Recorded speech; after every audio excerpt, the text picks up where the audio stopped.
Oh, come on, girls. Hello, girls. Hello, girls. Right, these all sit tight now. Oh. Right, where are you? There you go. Hey, come here. So here we are, another week, another day at the loss here. We're currently on week 6 with our racing season. Right now we have our young bird team split, so this is just a daily occurrence really at our loft, with the youngsters being split, the cocks in one section, hens in the other. We have to fly and train separately. Obviously the workload is slightly added to this, but we find we get the best out of the pigeons when they're split like this, and we have what we would call the sliding door effect on a Friday, where we just open up and let them do whatever they want really. But as I say, the routine is basically cocks and hens train, exercise morning and afternoon. The cocks will go out and then the hens and the same thing. Obviously with training, we have had a training session. Normally they just go to their training and that's enough for the day, but with things, if they're law flying, just usually we have them out for about 45 minutes or so, just to give them a bit of a jaunt around. Obviously when you watch stuff like this, it just shows you the importance of what we would call control, where birds sort of respond quite well no matter what time of the day it is really. But again, this is just something we have done for a long time. So that's just the hens dropping. So yeah, that's just basically a day in the life really of what happens here on a daily occurrence.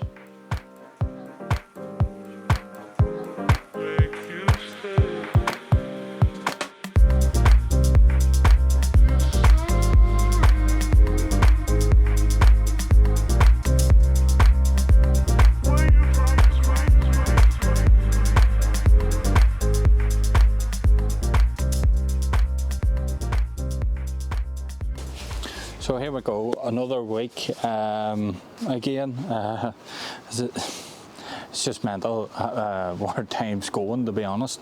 But as mentioned in the previous video, I talked about basically trying to make a new aviary for the old birds. There's a couple of benefits, obviously. We currently have the race team old birds are in this section and then our cocks in this section. Our thought process around it was that, meaning when the hens finish racing, we would make something big enough that we can keep them in the aviary, a bit like our stock hens here that are going to winter in the aviary. So we had the same sort of idea. Again, you know what it's like. Hens just seem to want to go into every corner possible, trying to pair up and lay eggs, which isn't obviously ideal, and they make a right mess of the place. So we had the thought process into, you know, making a bigger aviary, and then that process went into obviously attaching some sort of trap and making a roof system for it. So it's turned into a bit of a task now, because we're not too sure about, do we extend it now for the cocks also. And lucky enough, you know, starting now with enough time to sort of think about it and think about the process of it, and what we're willing to achieve. As you can see, the aviary is on this frontal part. And we had this, a good friend of ours that actually lives next door, Ian.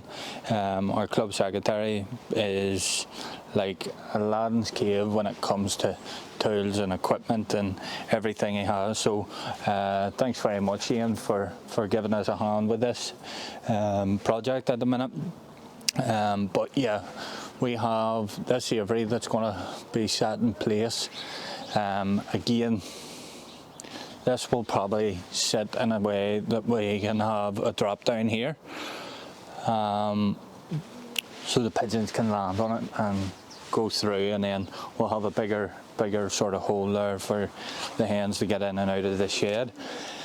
Our main issue is looking at the roof, what way we're going to do the roof. We had obviously under the polycarbonate sheet thought about popping it under there. As it rains it will run off, but our issue is the door now. We cannot open the door, so we'll definitely have to think of ways to maybe put a roof on. We don't want the roof being flat, as it, again, you know, it's trying to allow pigeons to obviously land, but land in the right spaces. Like we always say, like, your work isn't really never done when it comes to pigeons. You're always thinking of small adjustments. I mean, you get your pigeons, and this is the thing with pigeon racing. You know, you get your pigeons, you breed them, and you know, but something that I have learnt over the time is, like, for talk's sake, there's never a perfect loft, we'll say.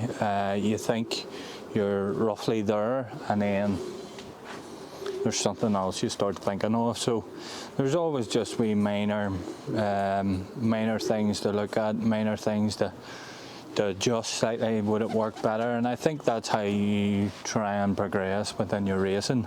It's not just getting the pigeons, but how they actually work the pigeons in the system and ways of trapping. These were actually old window barriers, we'll call them. They're used over the top of windows, and we picked them up on, I think Dad found them on Facebook Marketplace, and funny enough, the guy that owned them is also a pigeon fancier. So we bought them, and basically what we've done is we've cut it down a bit at the sides to fit it in. We're currently waiting on the door and the other part to be cut, so we can slide it in here to fit nicely, to make a box obviously. But we're currently waiting on that being cut and welded, as I say. Again, much appreciated by Ian, thanks very much. Took the decking completely off. This was just a walkway, so we've just now made it a full metal railing system, so the droppings will just drop straight through. That's our plan for the old birds. We're not quite sure about maybe extending this to the cock section as such. During our racing, cocks don't really they'll get in the aviary as such, but it's mostly just for bathing.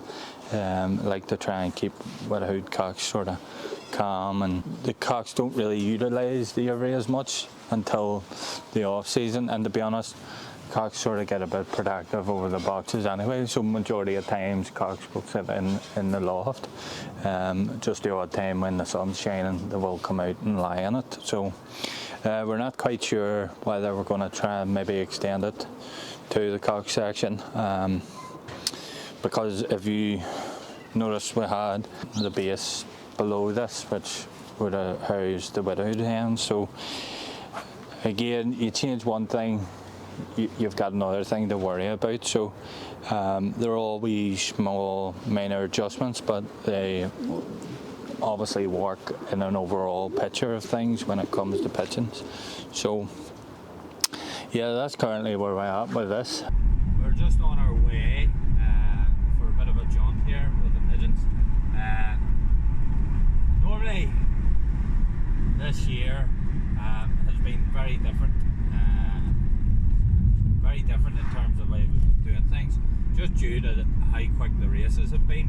I mean, I don't even think we've seen anything over 2 hours on the wing, so there's not a lot of input when it comes to, you know, racing side of it for the pigeons. So our system usually was that once we sort of got to about race 2, 3, training would normally stop, and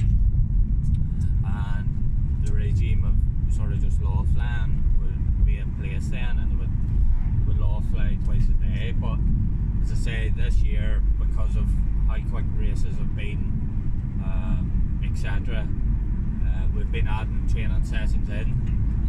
So we're going ahead about 20 miles here. Let the boys and girls up and give them a wee jaunt. It also probably just keeps them ticking over.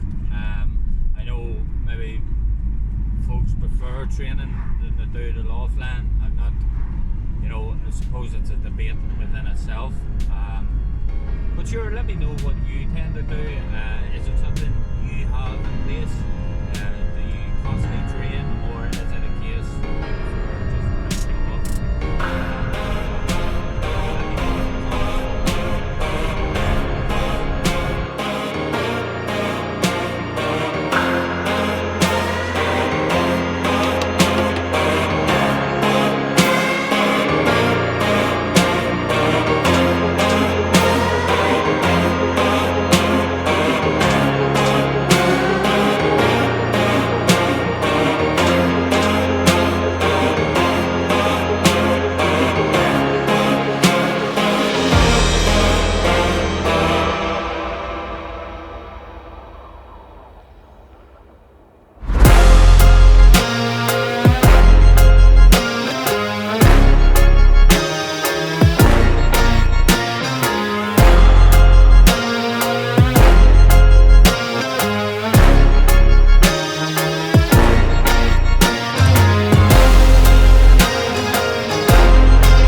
Race day for us here, race 6 this is. We are in Fermoy, which is 194 miles. So a bit of a different type of race today. There's north in the wind, and there is showers sort of throughout the country, down towards Dublin and stuff, so certainly will be a different race than what we've been used to the last couple of weeks. It won't be as quick, and hopefully steady the pigeons up a wee bit, but we're just getting sorted here. The usual kerfuffle on a Saturday. Everything gets took out, cleaned, washed, and that's us. So stay tuned for a bit of trapping, and we'll catch you hopefully very, very soon. So, oh dear, this is not good. Not good.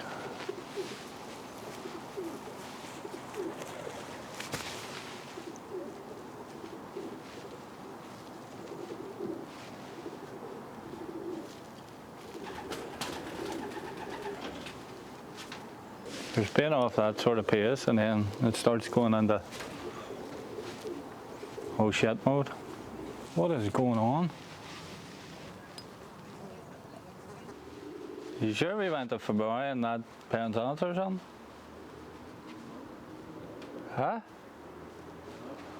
Fuck me.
overstuffed.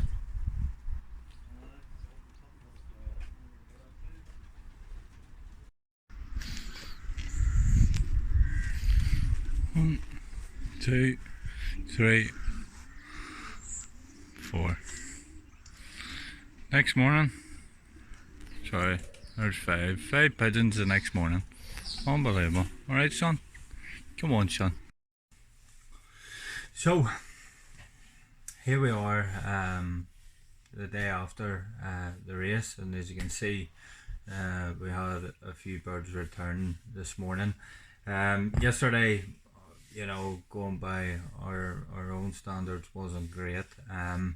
We had obviously set up for Fermoy. We knew it would be a tough enough race, even concerning the rain round the sort of country as such. We knew there was going to be showers, obviously a lot heavier than maybe we expected, hearing about some liberations and stuff, and maybe pigeons hanging around because of the rain, but you know, it is what it is. We still didn't have what we would class as a fantastic race, but we can only go on a weekly basis, and sometimes it pays off and sometimes it doesn't, and that's racing. You just have to brush yourself down and get on with moving towards the next week. But our congratulations go to Jory and Rob. Jory and Rob had a great race, taking the red card in the club. You know, it's good to see that pigeons from our stock and our race team are providing pigeons for people to win with. So the pigeon that was first club and third open this week out of the combine, we bred here, which is good to see. They also took the DW that declared to win yesterday, so fantastic result for the guys, and fair play. You know, it's nice, as I say, to get, you know, phone calls and stuff to say about, you know, your pigeons, not only performing well here, but also when they go out they perform for other people, which is, you know, I mean, it's nice to see. But we had reports that Davy Bollock won the Ulster Federation out of pigeons that he got from here and bred from, and he won the Fed yesterday. Also, our friends down in Dublin, Keith and Christie, Pied Hen that they bred out of, which was second club down in Cabra. You know, it's fantastic to see, you know, pigeons going out and performing well for others. For us, we sent 70 pigeons to Fermoy, and we're still waiting on 8. As you can see, they are still turning in, and hopefully the other 8 will turn in for us. For next week, we have to prep for 2 races. We have our first derby in Kilbenny, and we have a second Fermoy. So what I will say is congratulations to Richard and Jack Hogg for winning the Open. Jack and Richard have had a fantastic young bird season, and they're always on the hunt. They're week in, week out, so it was only a matter of time really for the guys, you know, being at the top step. So yeah, congratulations, and well done, folks. Everybody in the results, well done also. We just moved to next week now, and hope for a bit of improvement here. And if you're new to the channel, be sure to like and subscribe, and also leave your comments. Whatever maybe there's questions you want to ask, or please be sure to leave a comment of them, and I do try and respond back to everyone. So we'll catch you next week, sure, and take care, all the best. Bye for now.